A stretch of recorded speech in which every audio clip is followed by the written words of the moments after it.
My name is Bilal Fakiri. I'm a Senior VDC Coordinator, Virtual Design and Construction at EllisDon, and I'm also a RPAS Compliance Coordinator for the GTA locations.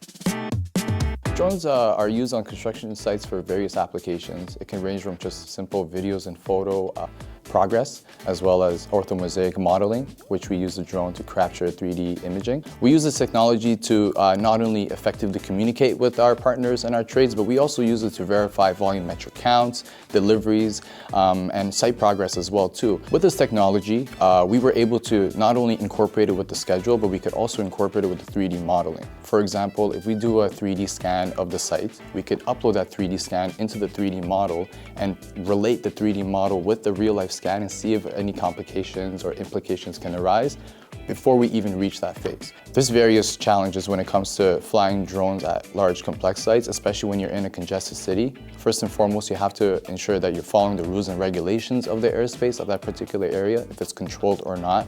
And we also have to be mindful of the safety around the environment that we're working in, not only with the workers on site, but also the pedestrians and wildlife as well too. The biggest advice I would recommend is to embrace technology at your sites. I highly recommend companies to consider implementing drones on a broader scale. Don't focus in on just one project and give what they need.